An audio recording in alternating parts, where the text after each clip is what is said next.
Oi, tudo bem, gente? Vamos falar hoje sobre o realismo, aula de artes para o segundo ano, ok? Aí, é a terceira vez que eu gravo esse negócio, sempre cai alguma coisa, então eu não vou pausar. Vamos lá. O realismo. Entre 1850 e 1900, surge nas artes europeias, sobretudo na pintura francesa, uma nova tendência. Que tendência é essa? Uma tendência estética chamada realismo, que se desenvolveu ao lado da crescente industrialização das sociedades. Então foi paralelo. O homem europeu, que tinha aprendido a utilizar o conhecimento científico, a técnica para interpretar e dominar a natureza, se convenceu de que precisava ser realista, inclusive em suas criações artísticas, deixando de lado visões subjetivas e emotivas da realidade. Então vamos ver como é que é esse movimento. Certo. A arquitetura do movimento realista. Vamos ver como é que os prédios, as estruturas eram feitas a partir do realismo. Aqui está um calor surreal.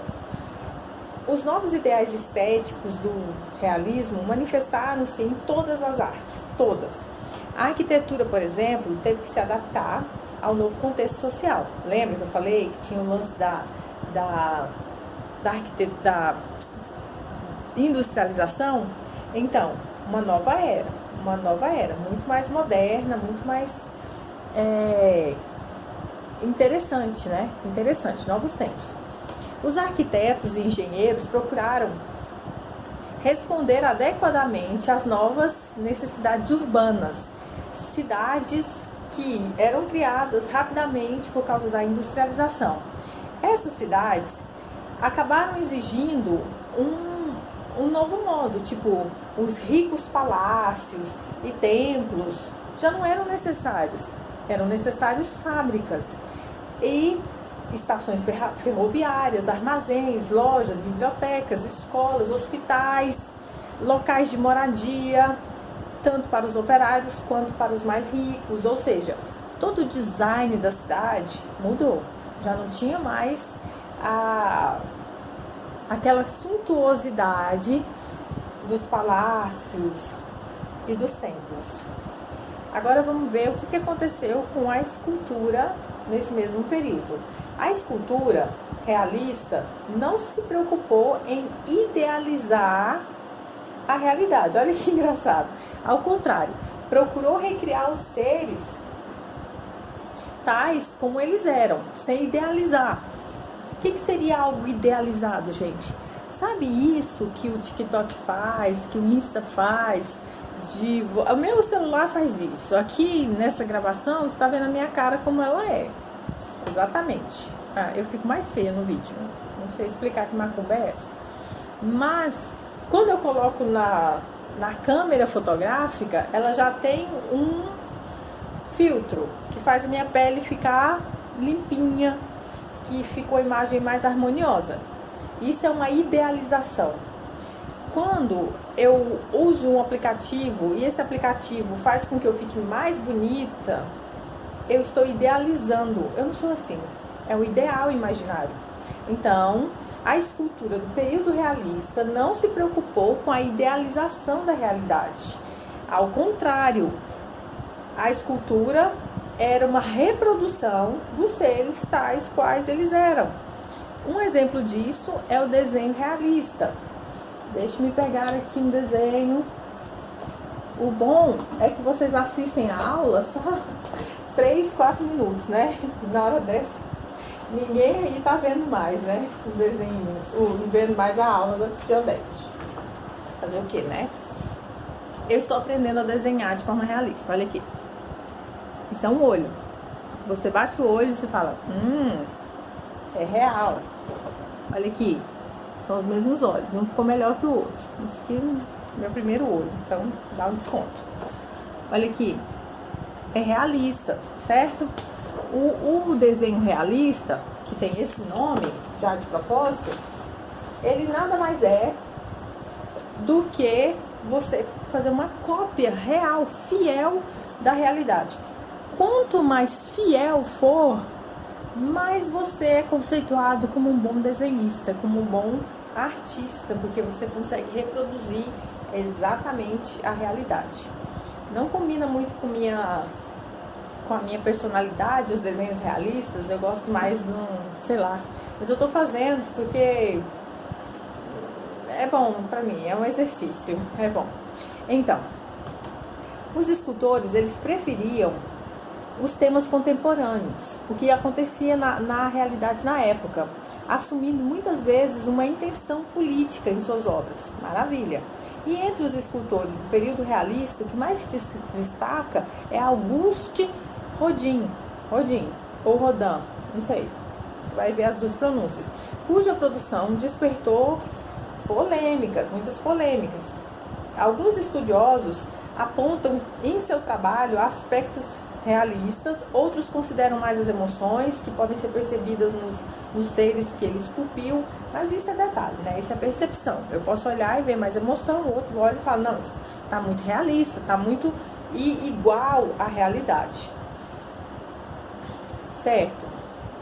E há ainda quem destaque em sua produção elementos do impressionismo, que foi um movimento artístico do qual ele foi contemporâneo também.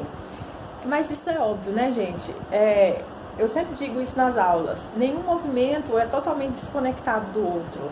Sempre tem um pezinho aqui, outro ali. E o artista, ele não vive a vida inteira só no movimento. Os movimentos vêm e vão surgindo. Então, um artista que tenha nascido num determinado momento, ele acompanhou vários movimentos. E aí ele vai incorporando isso na sua obra. Então, jamais você vai encontrar uma obra que seja totalmente um movimento só, não tem isso, sabe? É uma mescla, obviamente, que você olhando para uma obra de arte, você sabe determinar de qual período ela é, mas certamente você vai encontrar elementos, se nós formos esmiuçarmos, não é? Mas predominantemente, X obra é de X movimento, de X época, certo? Ok, vamos ver como que vamos ver sobre os retratos de Rodin. Quanto aos retratos, nem sempre ele foi fiel à preocupação naturalista de reproduzir os traços fisionômicos do seu modelo. Na escultura que ele fez de Balzac, por exemplo, chegou a ser recusada pela Sociedade dos Homens de Letras de Paris, que tinha encomendado ela, porque não havia uma semelhança muito grande entre a obra e o retratado. O que o escultor fez foi privilegiar à sua maneira o caráter vigoroso que a personalidade do escritor lhe sugeria. É como se fosse uma caricatura, mas não é, tá, gente? É como se fosse. Tipo assim, eu vou fazer uma escultura do professor Paulo Ricardo, por exemplo. E aí eu não faço literalmente o Paulo Ricardo, de modo que você bata o olho e fala, é o Paulo Ricardo. Mas eu faço, por exemplo, ele com um rostinho de pergunta, porque ele adora perguntar, né? Por quê? Quando? O que você sente? E aí eu consigo passar isso na minha escultura. Isso não é muito mais genial? E aí eu ponho uma legenda, esse aqui é o Paulo Ricardo. Foi isso que Rodin fez. Aí gerou uma polêmica. Então, continuando, a pintura no período. A pintura realista do século XIX caracteriza-se sobretudo pelo princípio de que o artista deve representar a realidade com a mesma objetividade com que um artista estuda um fenômeno da natureza. Ao artista não cabe melhorar artisticamente a natureza, pois a beleza está na realidade, tal qual ela é. Sua função é apenas revelar os aspectos mais característicos e expressivos da realidade. Então, o artista não tem que usar nenhum filtro, não tem que idealizar, não tem que melhorar. Isso segundo o realismo. Ok. Em vista disso, a pintura realista deixou completamente de lado os temas mitológicos, né? Os anjinhos, deixou toda aquela coisa do rococó, deixou os temas bíblicos lá do barroco, históricos, literários, tudo isso ficou para trás. Porque o que importava era a criação a partir de uma realidade imediata e não imaginada, certo? E a volta do artista para a representação do real teve uma consequência, moto bendita, teve uma consequência. Qual? A politização. O que seria isso? A industrialização trouxe grande desenvolvimento tecnológico, provocou também o nascimento das grandes massas de trabalhadores que viviam nas cidades em condições precárias, trabalhando em situações desumanas, nós sabemos disso. Então surge a chamada pintura social. Gente, olha que maravilha! Os pintores começaram a contar como que esse trabalhador estava vivendo, como que era o dia a dia desse trabalhador nas pinturas. E aí se tornava uma denúncia das injustiças sociais. E é tão interessante, gente, que essa prática realista, ela vem caminhando, isso é uma percepção minha, tá? Ela vem caminhando e hoje, no século XXI, quando você abre o Facebook, e aí você encontra uma charge, ou uma tirinha, ou um quadrinho, onde o artista critica determinada injustiça, determinado ato. Por exemplo, tem um aqui para mostrar para vocês, que é o caso daquela menina, eu só me lembro do sobrenome dela, Ferri, que ela foi estuprada e o juiz deu sentença de estupro culposo. Vê se isso é sentença de se dar, isso nem existe. E aí o artista cria algo que passe essa ideia. Ele está falando da realidade. Obviamente, numa tirinha, num desenho assim como esse, é impossível você dizer que isso aqui é realista. Isso não é realista.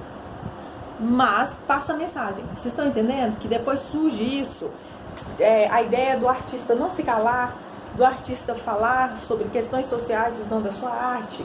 Eu estou trazendo para cá, para a nossa realidade. E que certamente isso nasce no realismo. Ok. E lembrando do Rococó, que a aristocracia queria só ver coisas bonitas, não queria ver nenhum conflito social nas pinturas. E aí então começa esse movimento que é um tapa na cara da sociedade rica da época, que não gostava de ver situações do cotidiano ligadas ao pobre. Ok, então para terminar, estou terminando, um outro pintor chamado Colbert, ele sempre pintava os trabalhadores, sempre os trabalhadores era o tema da pintura dele. E ele tinha muita simpatia por esses homens pobres, né, da sociedade do século XIX. Aí as obras que ele fez, Os Britadores e Moças Peneirando Trigo, são duas obras. Britadores é uma e Moças Peneirando Trigo outra. Então, nesse quadro das moças, elas estão realizando seu trabalho e são representadas de maneira quase fotográfica. Tipo, é realismo mesmo, quase fotográfica. Entretanto, na figura da moça, em primeiro plano, uma moça que está com vestido alaranjado, vocês vão ver essa imagem no PDF, o artista parece fugir um pouco dessa preocupação com a descrição tão objetiva e aproxima-se um pouco da representação universalizadora do trabalho que consome a juventude. Tá vendo? É o que eu estava dizendo agorinha. É você mostrar na sua arte algo profundo, a ponto da pessoa que é sensível à arte, ela ficar olhando e entrar naquele imaginário, entrar no que o pintor quis mostrar, o que o artista quis mostrar, e realmente sair da exposição totalmente tocado. E isso que é interessante. Então, meus amores, ficamos por aqui. Essa foi a aula de hoje. Beijo, beijo. Tentem assistir a aula até o fim. Eu fico olhando eu tenho que dar esse recado no começo. No terceiro ano eu vou dar aula no começo. Vou falar desse recado no começo. O YouTube me conta que a média de pessoas que assistem a aula é 3, 4 minutos. É muito pouco. Obviamente que tem os alunos que assistem até o final. Mas a grande maioria assiste só um pouquinho, perde muito. Eu já disse pra vocês. Vocês podem assistir essa aula fazendo cocô, lavando louça, desenhando. Enfim, você pode assistir essa aula, põe aqui no ouvido e vai pedalar na esteira, assiste a aula. Oxe, menino, 15 minutos, muda a sua vida. Beijo.